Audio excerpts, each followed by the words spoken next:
Hello all, this is Shivpal Singh Pawar. I welcome you all to the Agri Academy. In previous classes, we have discussed major part of hydrology. Some part of hydrology is remaining that I will be covering in further lecture. So this is a class of hydrology PYQ so that you can brush up your concept and you can learn the things that you have learned from me. And some of the questions that are out of the syllabus or out of the box that I will teach you in this session, that how to deal with such type of question. So let's begin with hydrology PYQ. पहला question पढ़ता हूँ मैं. The shape of falling of hydrograph is dependent on. मैंने आपको hydrograph बताया था. Hydrograph में मैंने 3 कंसेप्ट बताए थे. ये हाइड्रोग्राफ है. This is rising limb, this is crest, this is falling limb. तो मैंने आपको समझाया था क्लासेस में कि राइजिंग लिम किसका फंक्शन है और फॉलिंग लिम किसका फंक्शन है. अब इसको राइजिंग लिम क्यों है ये भी मैंने क्लास में बताया था. तो अब जब ये हाइड्रोग्राफ है तो हाइड्रोग्राफ किसके बीच में ग्राफिकल रिप्रेजेंटेशन होता है, वो डिस्चार्ज वर्सेस टाइम के बीच में ग्राफिकल रिप्रेजेंटेशन होता है. तो ये हाइड्रोग्राफ है. अब हाइड्रोग्राफ है तो जब रेनफॉल आएगा वो रन ऑफ में कन्वर्ट होगा तो धीरे धीरे पीक बढ़ता जाएगा और पीक बढ़ने के बाद एक बार मैक्सिमम पीक आएगा और मैक्सिमम पीक होने के बाद रेनफॉल का सेसेशन होगा. तो रेनफॉल का सेसेशन होगा उसके बाद पीक रन ऑफ की जो क्वांटिटी है वो कम होती जाएगी. तो फॉलिंग लिम उसको दिखाएगी. अब मुझे बताओ कि ये राइजिंग लिम होगी. जब पीक रन ऑफ बनेगा तो ये राइजिंग लिम किसकी फंक्शन होगी? ये स्टॉर्म और बेसिन का फंक्शन होगा. मान लो दिस इज द वाटरशेड. अब ये जब आउटलेट पे रन ऑफ आ रहा है तो इनिशियली जो रेनफॉल होगी कितने सेंटीमीटर आवर की बारिश हुई, मान लो 10 की हुई, 15 की हुई, तो स्टॉर्म पे डिपेंड करेगा. जब भी जाके तो मतलब जो रेनफॉल की इंटेंसिटी होगी और वाटरशेड का जो करेक्टरिस्टिक होगा जब तक पीक नहीं आएगा जब तक तो राइजिंग लिम दोनों पे डिपेंड करना चाहिए ना. जब भी जाके राइजिंग लिम वाला ये वाला पार्ट शो होगा. बट जब रेनफॉल का सीज हो जाएगा उसके बाद जो रन ऑफ का जो आउटलेट पे जो जितना भी वाटर आएगा वो किस पे डिपेंड करेगा? वो वाटरशेड की करेक्टरिस्टिक पे डिपेंड करेगा क्योंकि स्टॉर्म तो रुक गया है. तो फॉलिंग लिम किस पे डिपेंड करता है? स्टॉर्म करेक्टरिस्टिक पे. बेसिन और स्टॉर्म करेक्टरिस्टिक किस पे डिपेंड करता है? ये राइजिंग लिम आ गया. अब दूसरा क्वेश्चन ये भी बना सकता है the shape of rising limb of hydrograph is dependent on. तो उसका आंसर हो जाएगा बेसिन एंड स्टॉर्म करेक्टरिस्टिक और इसका आ जाएगा स्टॉर्म करेक्टरिस्टिक. तो फॉलिंग लिम समझ में आया, राइजिंग लिम समझ में आया, क्रस्ट समझ में आया. फॉलिंग लिम पे इस पे क्यों कर रहा है वो भी मैंने बताया और राइजिंग लिम वाला क्वेश्चन मैंने अलग से क्लियर कराया कि स्टॉर्म और बेसिन पे क्यों डिपेंड कर रहा है. क्यों? क्योंकि वो कर्व बना रहा है ना. तो कर्व बनाएगा मतलब रन ऑफ को कंट्रीब्यूट कर रहा है. तो रन ऑफ को कंट्रीब्यूट करने जब तक पीक नहीं होगा जब तक वो दोनों प्रॉपर्टी पे डिपेंड करेगा कि स्टॉर्म की मतलब जो रेनफॉल हो रहा है उसकी भी प्रॉपर्टी पे डिपेंड करेगा और वाटरशेड के बेसिन पे भी डिपेंड करेगा. तो पहला क्वेश्चन हो गया. 2 क्वेश्चन डिस्कस करें. अब दूसरा क्वेश्चन बोल रहा है the plot between rainfall intensity versus time is called. अब क्या बोलेंगे? ऑप्शन क्या क्या दिए? हाइड्रोग्राफ, मास कर्व, आइसोइड. अब ये पूरा फैक्चुअल क्वेश्चन है, जिसको बताया होगा वो करेगा. तो रेनफॉल इंटेंसिटी वर्सेस टाइम के प्लॉट को बोलते हैं हम हाइड्रोग्राफ. और बाकी भी ऑप्शन डिस्कस करते हैं ताकि अगर मान लो किसी दूसरे ऑप्शन में आया तो पता करें. तो हाइड्रोग्राफ किसके बीच का प्लॉट है? डिस्चार्ज वर्सेस टाइम का. शॉर्ट में लिख देता हूं, समझ में आएगा आपको. मास कर्व क्या है? क्यूमुलेटिव रेनफॉल वर्सेस टाइम के बीच का ग्राफ होता है.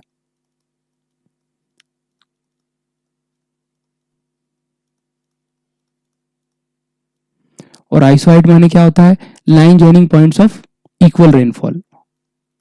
मतलब जो इक्वल रेनफॉल के जितने पॉइंट है उसको आइसोइड बोलते हैं. अब मैंने आइसोइड भी बताया, मास कर्व भी बताया, हाइड्रोग्राफ भी बताया, हाइड्रोग्राफ भी बताया. तो plot between rainfall intensity versus time is called hydrograph. और एई में ऐसे ही क्वेश्चन पूछे जाते हैं जो फैक्चुअल होते हैं. आपको पता होगा तो पता होगा, नहीं पता होगा तो नहीं पता होगा. तो ये एक ऑप्शन है. 4 ऑप्शन डिस्कस कर लिए. बाकी भी हाइड्रोग्राफ भी आपको दिखाएगा कि हाइड्रोग्राफ किसके बीच का ग्राफ है. अगले क्वेश्चन में हम देखेंगे या फिर प्रीवियस ईयर क्वेश्चन में मतलब जो आगे वाले क्वेश्चन पार्ट में देखेंगे. अब तीसरा क्वेश्चन बोलता है for 1 centimetre effective rainfall the ordinate of unit hydrograph is 120 cumec and for 3 centimetre the effective rainfall ordinate is. मतलब आपको 1 सेंटीमीटर इफेक्टिव रेनफॉल के लिए जो ऑर्डिनेट है मतलब जो यूनिट हाइड्रोग्राफ का जो पीक है वो है 120 मीटर क्यूब पर सेकंड. तो आपसे पूछ रहा है कि 3 सेंटीमीटर के लिए कितना होगा. तो मैंने आपको बताया था कि जो हाइड्रोग्राफ की जो थ्योरी है, हाइड्रोग्राफ की थ्योरी किसने दी थी? एल.के. शेरमैन साहब ने दी थी. उन्होंने बोला था कि हाइड्रोग्राफ जब भी हम डिराइव करते हैं मतलब असम्पशन मानते हैं 2. पहला असम्पशन होता है टाइम इनवेरियंस और दूसरा आता है लीनियर रिस्पॉन्स. अब टाइम इनवेरियंस तो अगले वाले पार्ट बताऊंगा. अभी इसमें जो एप्लीकेशन है वो लीनियर रिस्पॉन्स की है. तो लीनियर रिस्पॉन्स डिस्कस करते हैं. लीनियर रिस्पॉन्स मतलब अगर मान लो एक वाटरशेड का इनपुट xt है और वो आउटपुट yt दे रहा है और दूसरे वाटरशेड का इनपुट xt2 है x2 है और वो आउटपुट y1 t करके दे रहा है, तो जो रिजल्टेंट होगा वो सब मिला, इन सबको प्लस कर देंगे, वो रिजल्टेंट मिल जाएगा। मतलब ये प्रिंसिपल ऑफ सुपरपोजिशन अप्लाई कर रहा है। तो अगर मान लो 1 सेंटीमीटर का 120 है तो 2 सेंटीमीटर का कितना होगा 240, और 3 सेंटीमीटर का कितना होगा 360। जब भी हम लीनियर रिस्पांस वाला कंसेप्ट यूज करेंगे, जब भी जाके ये वैल्यू निकलेगी। तो 3 सेंटीमीटर के लिए कितना ऑर्डिनेट आया 360 मीटर क्यूब पर सेकंड। अब मेरा डाउट आपसे ये है कि 1 cumec is equal to how many cusec. Cumec माने मीटर क्यूब पर सेकंड और क्यूसेक माने क्यूबिक फुट पर सेकंड। आप मुझे इनका रिलेशन या तो मुझे टेलीग्राम करना या मेरी मेल आईडी पे मुझे फॉरवर्ड करना और मुझे बताना। ये जो क्वेश्चन पूछा है मैंने, ये क्वेश्चन पूछते हैं बहुत सारी ए में, इवन इंटरव्यू में भी पूछ लेते हैं। तो या तो आप सर्च करना और फिर बताना, और जो भी इसको अटेम्प्ट कर रहा है वो पहले पॉज करेगा, अपना आंसर ढूंढेगा और फिर सॉल्यूशन देखेगा। नेक्स्ट क्वेश्चन की तरफ बढ़ते हैं। The percentage of total world precipitation which is lost to the atmosphere through evaporation is approximate to। अब मैंने ये लेक्चर में नहीं पढ़ाया है और ये लेक्चर में मिलेगा भी नहीं, है कि एक लिटरेचर वाला पार्ट है, तो इसको आपको याद रखना है। तो percentage of total world precipitation मतलब ऐसा परसेंटेज प्रेसिपिटेशन का जो टोटल वर्ल्ड में होता है उसका कितना अमाउंट इवापोरेशन हो जाता है, तो वो 57% अमाउंट इवापोरेट हो जाता है। अब कभी बार क्या बोल देंगे कि इंडिया का पूछ लिया तो इंडिया का 14% पानी इवापोरेट हो जाता है। ऐसे हर एक कंट्री का अलग अलग है, बट इंडिया इज और कंसर्न। और वर्ल्ड भी आ जाए तो वर्ल्ड वाला भी क्वेश्चन कर लिया, इंडिया वाला भी क्वेश्चन कर लिया। तो परसेंटेज ऑफ टोटल कितना अमाउंट ऑफ परसेंटेज जो कि इवापोरेशन से लॉस्ट हो जाता है 57%। नेक्स्ट क्वेश्चन की तरफ बढ़ते हैं, 2 क्वेश्चन डिस्कस करें इसमें। ओके, 5th क्वेश्चन बोल रहा है isopluvial line is a line joining point having equal evapotranspiration value, equal barometric pressure, equal height above the mean sea level level and equal rainfall depth. अब isopluvial line क्या होती है मैंने ये पढ़ाया नहीं, बट मैंने आपको आइसोइड बताया। आइसोइड माने the line joining points of equal rainfall. तो आइसोप्लीवल लाइन क्या है, इक्वल रेनफॉल डेप्थ है, तो इसका आंसर डी हो जाएगा। अब ये भी डिस्कस कर लें कि इक्वल आइसो इवेपोट्रांसपिरेशन वैल्यू होगी तो उसको क्या बोलेंगे आइसोप्लेट्स। अब ये आपके नोट्स में नहीं तो आपको लिखना है, क्योंकि ये जो मैं समझा रहा हूँ ये क्वेश्चन किसी दूसरी एग्जाम में बन जाएगा तो फायदा करेगा। Equal barometric pressure isobar line होती है, फिर line joining point equal elevation contour होती है, इक्वल हाइट या इक्वल एलिवेशन बात एक ही है तो कंटूर होती है, और इक्वल रेनफॉल डेप्थ ही हो गया। तो isopluvial line is a line joining point having equal rainfall depth. अब आज ही मैंने हाइड्रोलॉजी में एस्टिमेशन ऑफ रन ऑफ का रैशनल मेथड डिस्कस किया था। उसमें मैंने आपको चारों फैक्टर बताए थे, run off coefficient, intensity of rainfall और टाइम ऑफ कंसंट्रेशन। तो उन्होंने डायरेक्ट इक्वेशन दे दी और आपसे पूछ लिया है कि इक्वेशन किसकी है। मैंने डिस्कस करते समय आपको ईयर भी डिस्कस करा था और ये भी डिस्कस करा था कि टाइम ऑफ कंसंट्रेशन निकालेंगे कैसे, और एक प्रॉब्लम में भी याद कराया था। तो जो भी ये देख रहा होगा बच्चा, जो भी स्टूडेंट्स को देख रहे होंगे उसको समझ आ रहा होगा। The equation is given by time of concentration equals to K. तो के की वैल्यू क्या है, मैंने याद भी कराई थी कि के की वैल्यू कैसे याद करते हैं। 1947 में आजाद हुए थे, बाद में 100 मतलब 1947 के पहले डबल जीरो लगा दो, मतलब 100 से डिवाइड कर दो तो 1947 बन जाएगा। तो ये के की वैल्यू ये हो जाएगी। तो ये किसने दी है, सेंट फेर्नांड ने दी है, किर्पिश ने दी है, डार्सी ने दी है, रैशनल ने दी है। तो किर्पिश फॉर्मूला दी है, और कौन से ईयर में दी है 1940 में दी है। अब फॉर्मूले और भी 4 ऑप्शन है तो उनको भी डिस्कस कर लेते हैं। रेशनल मेथड अभी आगे डिस्कस करेंगे तो अभी डिस्कस नहीं कर रहा हूँ। डार्सी फॉर्मूला क्या है कि ग्राउंड वाटर में यूज होता है, जो बोलता है velocity of ground water flow is equal to the hydraulic conductivity into hydraulic gradient at that point. और किर्पिच फॉर्मूला डिस्कस कर लिया। और सेंट फेर्नांड एक इक्वेशन है जो कि इक्वेशन ऑफ मोमेंटम और इक्वेशन ऑफ कंटिन्यूटी दोनों को यूज करके हाइड्रोलिक राउटिंग करते हैं, उसमें काम आती है। अब हाइड्रोलिक राउटिंग क्या होता है ये कंसेप्ट बाद में पढ़ेंगे, सिर्फ अभी मैं बता रहा हूं ताकि जो बच्चा पहले से ही प्रिपेयर है, आप उसको थोड़ा सा भी नॉलेज है तो उसका रिवाइज हो जाएगा और आप लोगों को भी एक माइंड में रहेगा, ताकि अगर आगे दूसरे लेक्चर देखोगे तो बाद में जब ये पढ़ोगे तो ये रिकॉल होगा तो फिर और वो याद हो जाएगा, मतलब आपके बैकएंड में भी बैठ जाएगा वो। इसीलिए अभी मैंने हाइड्रोलिक राउटिंग आपको बता दिया। आगे question number 7, the difference between observe total rainfall hydrograph and the axis rainfall hydrograph is terms. मतलब टोटल रेनफॉल हाइड्रोग्राफ का जो टोटल रेनफॉल हाइड्रोग्राफ है माइनस एक्सिस रेनफॉल हाइड्रोग्राफ का डिफरेंस क्या होगा, ये आपसे पूछ रहा है। अब हाइड्रोग्राफ आपको पता है क्या होता है, हाइड्रोग्राफ होता है curve between rainfall intensity versus time. तो वो पूछ रहा है कि एक्सिस और टोटल मिला के क्या मिलेगा, तो या क्या वो सॉइल मॉइस्चर स्टोरेज होगा, एब्स्ट्रैक्शन होगा, ग्राउंड वाटर स्टोरेज होगा या डिटेंशन स्टोरेज होगा। तो मान लो ये टोटल रेनफॉल हाइड्रोग्राफ क्या होगा, एरिया अंडर द हाइड्रोग्राफ क्या होगा, रेनफॉल होगा। और रेनफॉल में से आप एक्सिस माइनस करोगे, मतलब इनफिल्ट्रेशन। एक्सिस माने क्या होता है, एक्सिस हाइड्रोग्राफ माने क्या, मतलब जो पानी रन ऑफ करके बह गया वही होगा ना एक्सिस करके। तो ये क्या हो जाएगा, इनफिल्ट्रेशन हो जाएगा, मतलब रन ऑफ हो जाएगा। इक्वल्स टू क्या, तो रेनफॉल कुछ आया और रन ऑफ में आधा निकल गया, तो बचा हुआ जो पानी वो कहाँ हुआ होगा, वो इनफिल्ट्रेशन में आया होगा। इनफिल्ट्रेशन माने क्या, एब्स्ट्रैक्शन, लॉसेस। तो आंसर क्या हो जाएगा, एब्स्ट्रैक्शन। अब ये soil moisture storage, ground water storage और डिटेंशन स्टोरेज, ये ग्राउंड वाटर हाइड्रोलॉजी के पार्ट है। जब हम ग्राउंड वाटर हाइड्रोलॉजी पढ़ेंगे तो डिस्कस करेंगे। अभी सिर्फ समझ आ रहा है ना कि सॉइल मॉइस्चर में, मतलब सॉइल के मॉइस्चर में कितना स्टोरेज है, और ग्राउंड वाटर जब नीचे सॉइल के नीचे एक जोन होगी ग्राउंड वाटर की, तो उसमें कितना स्टोरेज है। और डिटेंशन स्टोरेज मतलब कोई भी एक सरफेस स्टोरेज है, उस पर अगर पानी भर गया तो वहां पे कितना स्टोरेज है। अभी सिर्फ समझ लो, आंसर इसका क्या आ जाएगा, abstraction. Difference between total observe minus excess equals to abstraction. अब नेक्स्ट क्वेश्चन बोल रहा है rainfall of 5 mm recorded between 14 hour and 14 hour 15 minutes has occurred with an intensity of. अब इंटेंसिटी क्या होता है, रेनफॉल अपॉन टाइम। अब rainfall कितनी हुई, 5 mm की हुई। अब टाइम कितने टाइम के लिए हुई, तो 15 मिनट्स के लिए हुई। अब वो पूछ रहा है हवर में, तो 1 हावर इज इक्वल टू 60 मिनट होता है, तो 15 मिनट में कितने आवर हो जाएंगे, 1/4 आवर। तो इंटेंसिटी को अगर 5/1/4 लिखेंगे तो हो जाएगा 20 मिलीमीटर पर our.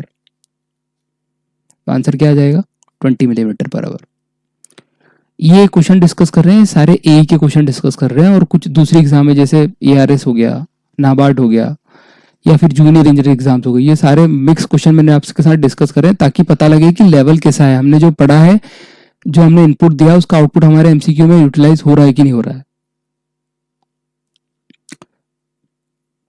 To peak of unit hydrograph is the discharge per unit of.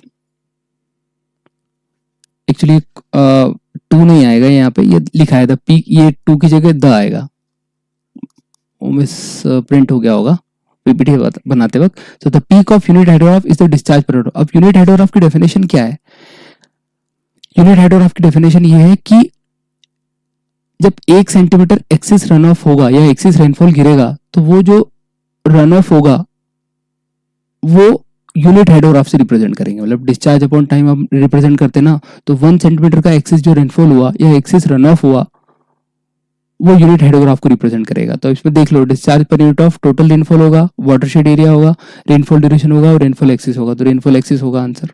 अभी watershed area, rainfall duration, total rainfall ये सिर्फ बना दिया है। तो the peak of unit hydrograph is the discharge per unit of rainfall excess, उसको हम बोलेंगे यूनिट हाइड्रोग्राफ। आगे बढ़ते हैं।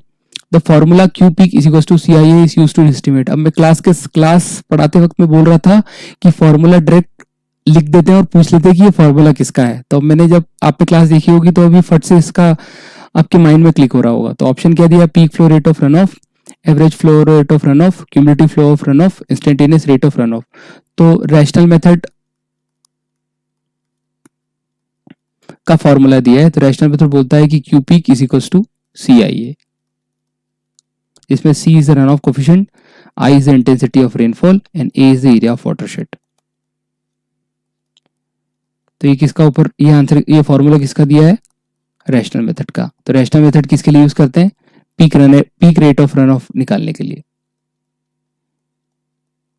और क्या क्या फैक्टर और क्या क्या रैशनल मेथड के इसका आंसर क्या हो जाएगा, पीक रेट। और क्या क्या फैक्टर जो याद करने के, rational method is applicable up to area of 1300 hectare area.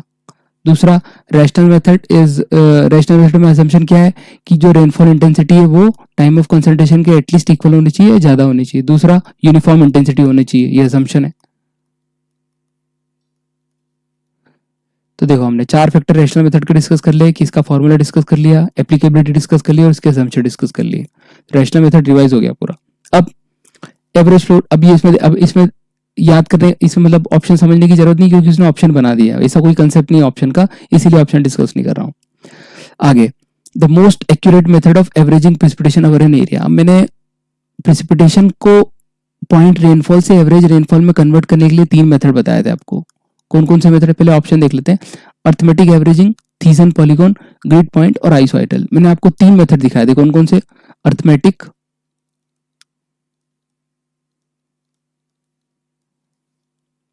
थीसन polygon method और तीसरा है आइसोआइटल मेथड।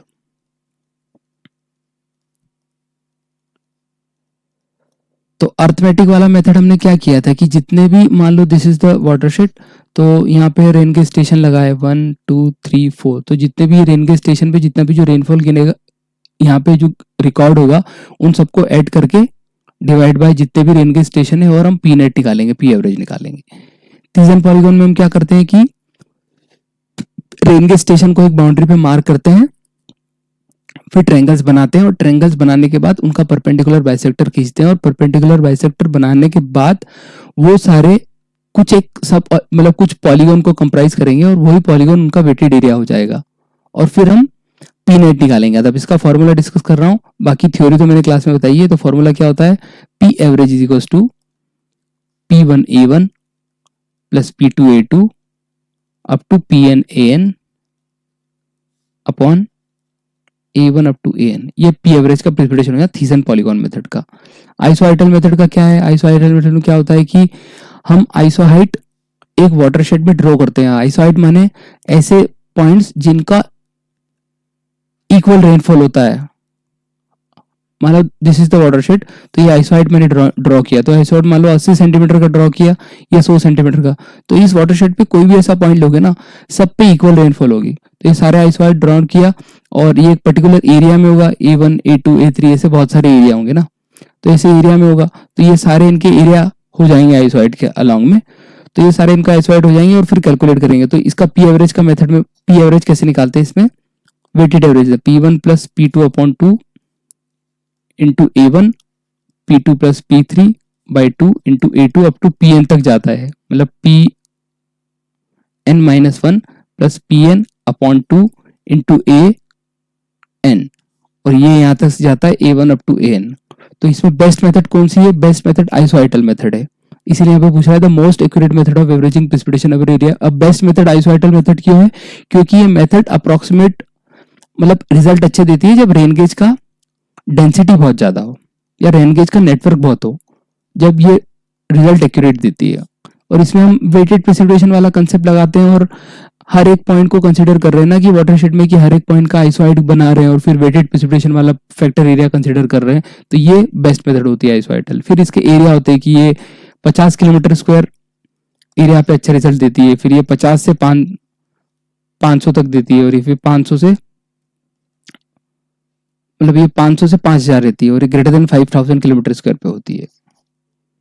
ये इसका एप्लीकेबिलिटी था। अपन ने 3 मेथड डिस्कस करे, ये फैक्ट भी डिस्कस करे, फॉर्मूले भी डिस्कस करे, और ये क्यों बेटर है वो भी डिस्कस किया। मतलब एक क्वेश्चन में 4 क्वेश्चन। दूसरा, मैं जो बोल रहा हूं उसको लिख भी लेना साथ में, क्योंकि कुछ आपके नोट्स में नहीं होगा तो वह भी आप लिख लोगे ना, फैक्चुअल नोट्स बना लोगे ना, तो बाद में सिर्फ आपको रिवाइज करना रहेगा। आगे बढ़ते हैं। अब sudden fall of pressure indicates, अब मैंने ये क्लास में नहीं पढ़ाया है, बट कुछ क्वेश्चन ऐसे होंगे जो कि लॉजिक से होंगे या फिर थोड़ा सा जो प्रीवियस क्लासेस में हमने कुछ पढ़ा है उसको एप्लीकेशन करके हम लगा लेंगे। अब सडन फॉल ऑफ प्रेशर माने क्या? मतलब प्रेशर एकदम से डाउन हो गया है। अब प्रेशर एकदम से डाउन हो गया तो हम बोलते हैं ना कि मर्क्यूरी का पारा बहुत नीचे चले गया, तो मतलब क्या हो रहा है कि आंधी तूफान आया है, तो मतलब स्टॉर्म आया है।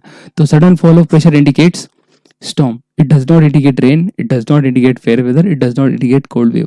अब सडन फॉल ऑफ प्रेशर दूसरे भी कंसेप्ट से समझ सकते हैं। मान लो अगर प्रेशर, ज्योग्राफी में हम बोलते हैं कि अगर मान लो प्रेशर घटेगा तो टेम्परेचर बढ़ेगा, और टेम्परेचर बढ़ेगा तो इवापोरेशन और सारे होंगे, क्लाउड्स बनेगा तो रेनफॉल ज्यादा होगा।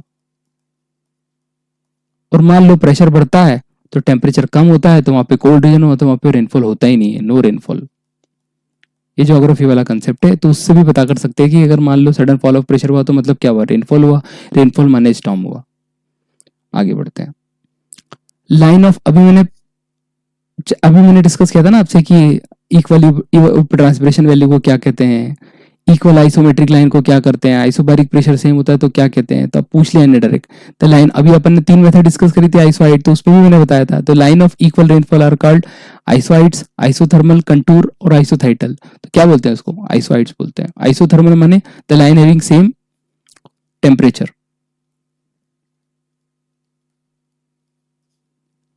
आगे बढ़ते हैं। The basic assumption of unit hydrograph theories. अब मैंने जब यूनिट हाइड्रोग्राफ पढ़ाया था तो वहां पे असम्पशन भी पढ़ाए थे। अब वो मैंने असम्पशन डिस्कस करे और क्वेश्चन ही आ गया इसका। तो मैंने आपके साथ एक क्वेश्चन तो डिस्कस कर लिया था कि पहले ऑप्शन पढ़ लेता हूँ आपके लोगों के लिए। Non linear response at time invariance, linear response at non linear time variance, linear response at time invariance, linear response at time variance. तो basic assumption of unit hydrograph theory का क्या है, linear response और time variance, time invariance, sorry C option है, linear response and time invariance. Linear response मतलब principle of superposition हम apply कर सकते हैं। ये अभी प्रीवियस अभी मैंने कुछ पांचवा छठा एमसीक्यू डिस्कस किया था, तो उसमें बताया था कि प्रिंसिपल ऑफ सुपरपोजिशन अप्लाइड कर सकते हैं। मतलब मान लो एक वाटरशेड का x t input y2 input है, तो मिला जो अगर तीसरे वाटरशेड का निकालना है जो कि इनसे मिलके बन रहा है तो उसको प्लस कर सकते हैं। तो प्रिंसिपल ऑफ सुपरपोजिशन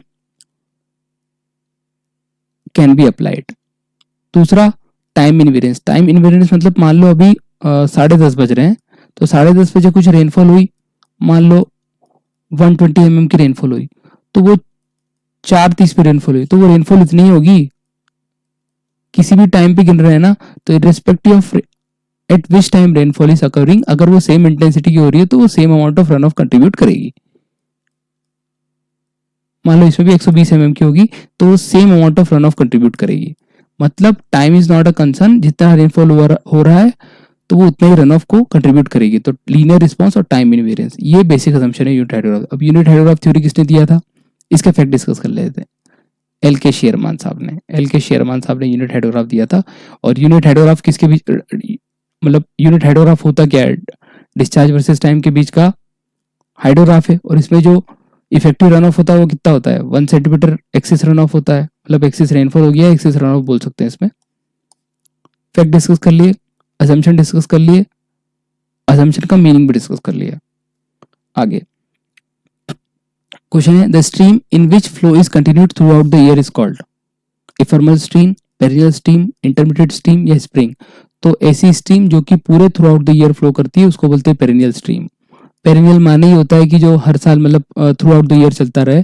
जैसे हिमालयन रिवर्स पेरिनियल रिवर है, मतलब कभी भी उनका जो पानी है ना वो खत्म नहीं होता, हर साल फ्लो होता है। तो Himalayan rivers are perennial in nature. फिर इंटरमीडिएट स्ट्रीम वो स्ट्रीम है जो कि मानसून सीजन या वेट सीजन में ही फ्लो होती है, तो वो इंटरमीडिएट स्ट्रीम है। इफर्मल स्ट्रीम मतलब रेनफॉल हुई और उसी समय वो वेट रहेगी, बाद में फिर तुरंत वो सूख जाएगी, मतलब ड्राई हो जाएगी। तो कुछ क्षणिक भर उसमें पानी आता है, बाकी फिर वो ड्राई हो जाती है। ग्राउंड वाटर का कोई कंट्रीब्यूशन नहीं होता है। तो मैंने 3 मेथड डिस्कस कर ली। फिर मैंने क्लास में आपको वाटर ईयर वाला भी एक कंसेप्ट बताया था कि वाटर ईयर कब से स्टार्ट होता है, मतलब बिगिनिंग ऑफ वाटर ईयर। तो वो स्टार्ट होता है 1 जून एंड एंड ऑन 31 मार्च, 30 मार्च। आगे बढ़ते हैं। The unit of run off coefficient in the rational formula is. अब देखो रेशनल फॉर्मूला में फॉर्मूला भी पूछ लिया, फॉर्मूला के साथ में यूनिट भी पूछ ली, और उसमें जो असम्पशन है वो भी आपसे पूछ लिया। मतलब रैशनल फॉर्मूला कितना इंपॉर्टेंट है एस्टिमेशन ऑफ रन ऑफ में। तो unit of run off coefficient in the rational formula is dimensionless, millimetre, centimetre, metre. अब मैं एस्पिरेंट हूं, मैं एस्पिरेंट की तरह सोचता हूं या फिर मैं एग्जामिनर की जैसे सोचता हूं। अब मान लो रन ऑफ कोफिशिएंट अगर डायमेंशनलेस नहीं होता तो वो कुछ तो यूनिट डाल देता है यहाँ पे। मान लो वो डाल देता 1/, मान लो वो डाल देता मीटर स्क्वायर, या फिर और भी कुछ डाल देता, माइक्रोमीटर डाल देता, क्योंकि एक ही यूनिट मान लो माइक्रोमीटर डाल देता। बट डायमेंशनलेस क्यों डाल दिया, जब होगा इसीलिए डाला है ना डायमेंशनलेस। तो आंसर क्या है इसका, डायमेंशनलेस। बट मैंने क्लास में बताया था रन ऑफ कोफिशिएंट माने क्या, रेनफॉल का वो पोर्शन जो कि रन ऑफ में रन ऑफ देता है,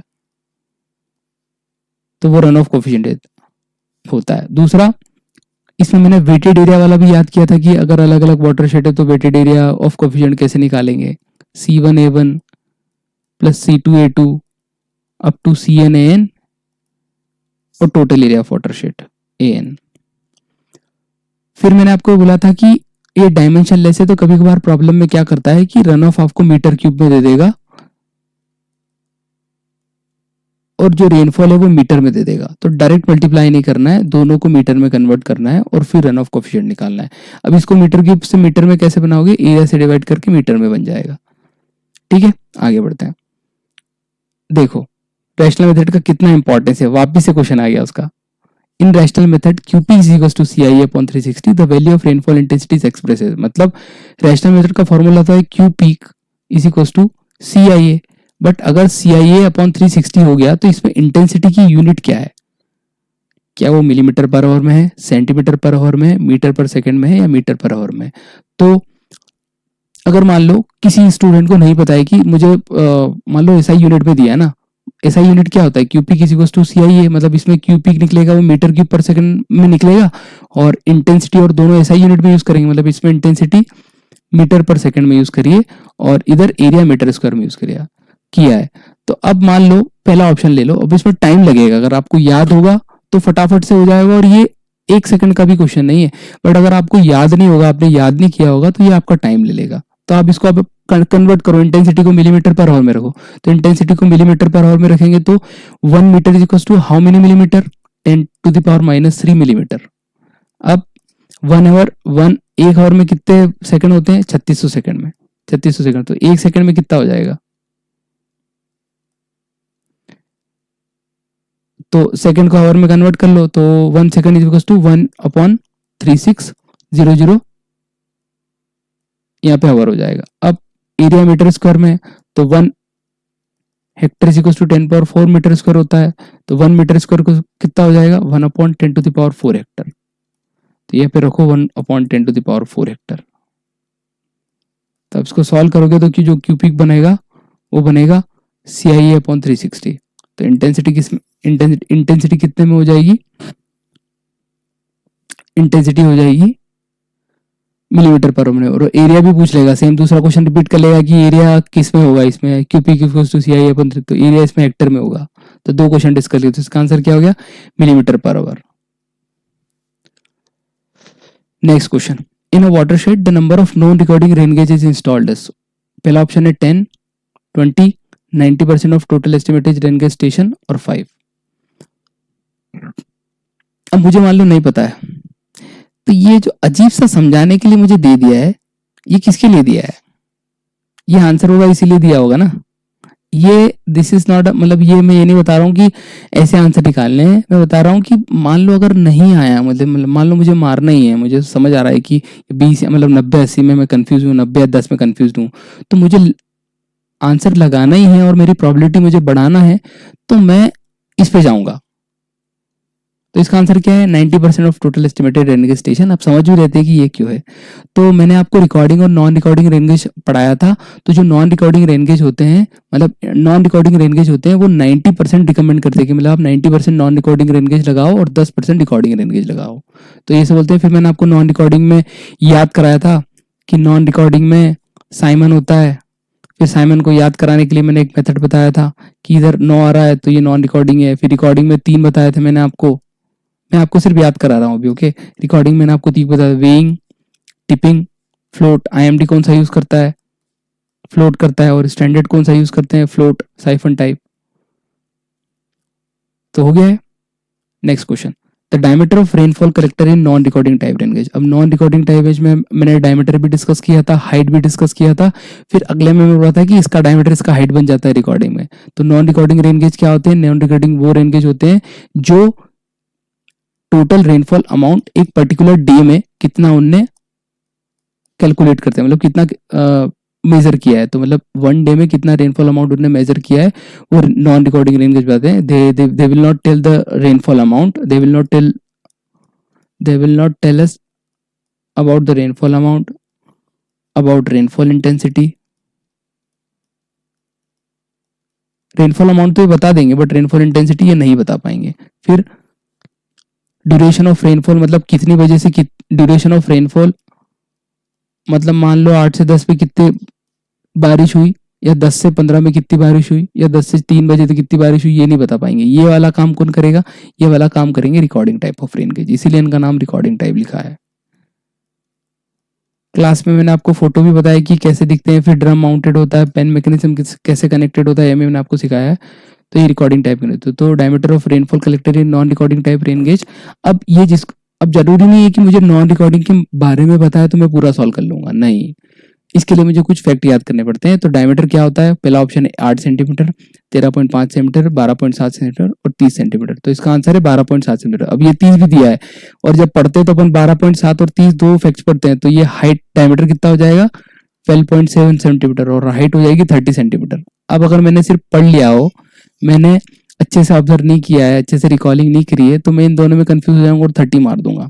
इसीलिए फैक्ट वाली चीज को मल्टीपल रिवीजन, मल्टीपल रिकॉलिंग और इंटरवल रिकॉलिंग किया जाता है, तभी जाके वो आपके माइंड में सस्टेन रहता है। तो डायमीटर क्या हो जाएगा रेनफॉल कलेक्टर का non recording type rain gauge में 12.7 सेंटीमीटर। नेक्स्ट पढ़ते हैं। Average rainfall in India is about 1194 mm, 1235 mm, 1347 upon 142 mm। तो एवरेज रेनफॉल कितनी होती है इंडिया में, वो होती है 120 सेंटीमीटर। अब 120 सेंटीमीटर किसके नजदीक है, 1194 mm के नजदीक है, मतलब 1 सेंटीमीटर में कितना mm होता है 10 mm। तो 120 सेंटीमीटर में कितने mm हो जाएंगे 1200 mm। अब 1200 mm किसके नजदीक है 1194 के नजदीक है, तो एवरेज रेनफॉल कितनी हो जाएगी 1194 mm।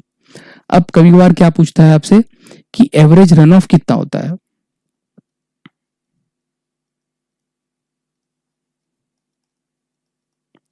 तो एवरेज रन ऑफ के लिए क्या करना पड़ता है आपको, मतलब एवरेज रेनफॉल पूछ लेगा, रन ऑफ तो अलग कंसेप्ट हो गया, वो एवरेज रेनफॉल पूछेगा आपसे, average rainfall in metre cube in India. Okay, तो अब हमको पता है कि 3.28 मिलियन हेक्टेयर हमारा ज्योग्राफिकल एरिया है इंडिया का, तो उसको मल्टीप्लाई कर देंगे एवरेज रेनफॉल के साथ मिलीमीटर। अब मिलीमीटर को मीटर में कन्वर्ट कर लो और मिलियन हेक्टेयर को मीटर स्क्वायर में कन्वर्ट कर लो, तो एवरेज रेनफॉल पता लग जाएगी। आगे बढ़ते हैं। A form of precipitation having size of ये फाइन ड्रॉपलेट्स लिखा होगा, having size of rainfall drops is less than 0.5 mm and intensity is less than 1 millimetre पर वे इसको क्या बोलेंगे, डिजल बोलेंगे, ग्लेज बोलेंगे, स्लीट बोलेंगे, स्नो बोलेंगे।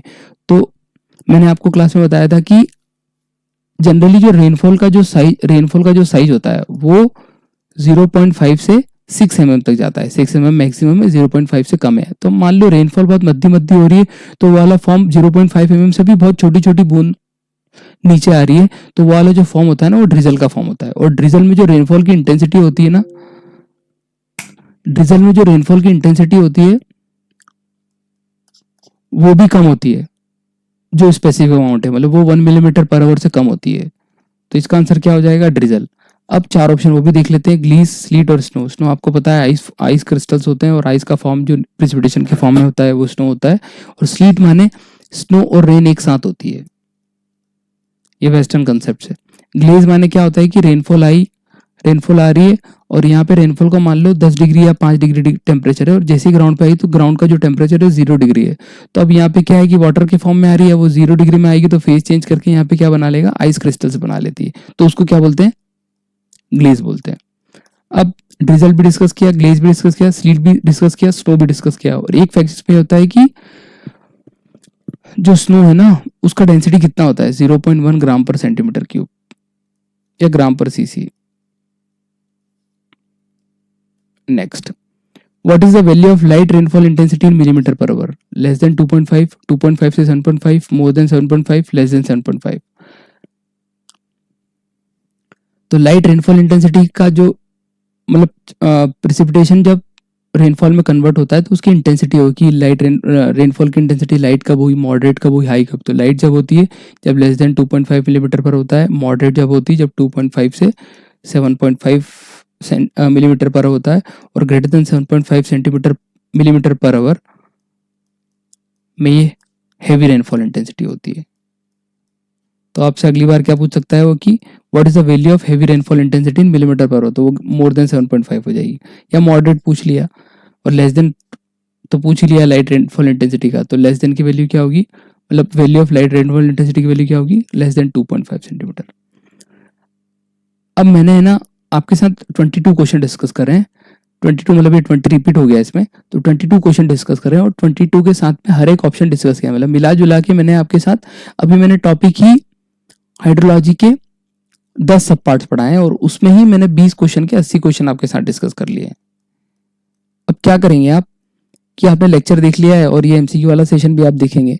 अब क्या करेंगे, इस एमसीक्यू सेशन को जब आपको लगेगा कि अब थोड़ा सा मुझे रिवाइज करने की जरूरत है, तो ये एमसीक्यू सेशन आप वापस से देखेंगे, पॉज करके अटेम्प्ट करेंगे और फिर से इसको ट्राई करेंगे।